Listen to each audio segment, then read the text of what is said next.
Well, Eddie Howe has just faced the media here at Newcastle United's training ground, and it was always billed as Newcastle v Aston Villa preview, but we all knew it was going to end up being an Alexander Isak, Alexander Isak session on transfer questions. What is the status of Alexander Isak?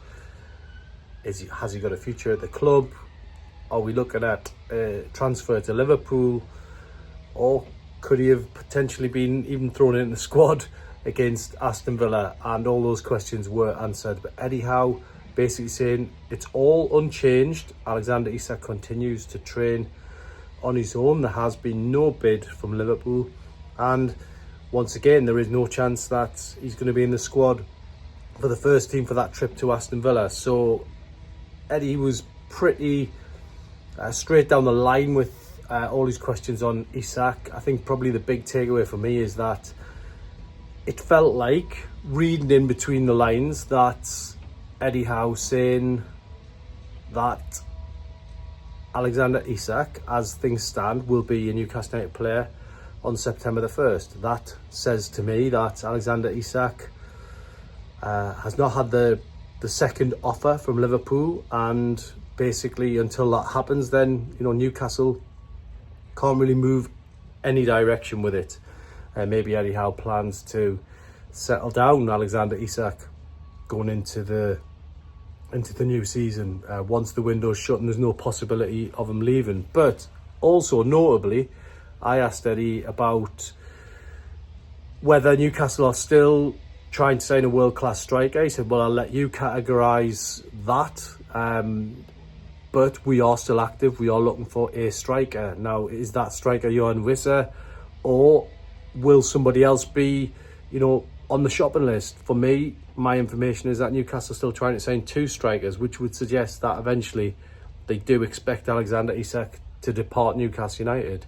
But Eddie Howe saying it as it stands, going into the Aston Villa game, Alexander Isak still a Newcastle United player. So you can take from that what you will.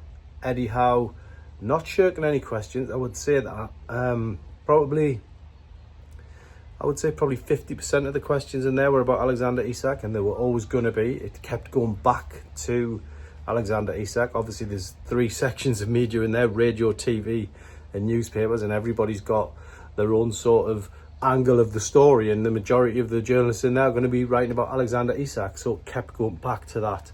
And when you replay the press conference later, you'll see that Eddie was kind of going in between, talking about Aston Villa, talking about the new season, and back to Isak. And that was always going to be the way that press conference rolled out. So yeah, it's been an interesting morning, but we move on to that Villa game. Quick sort of preview from me on that one. Last season, very tough down there.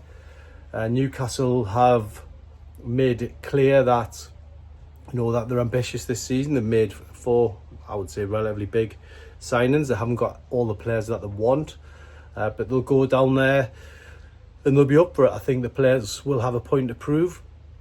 The point being, we can do this without Alexander Isak, might be a part of the motivation. So yeah, it's going to be a really interesting game. Hope Newcastle can get off to that winning start. Liverpool up next of all teams at St James's Park, so important to get 3 points in the second city this weekend.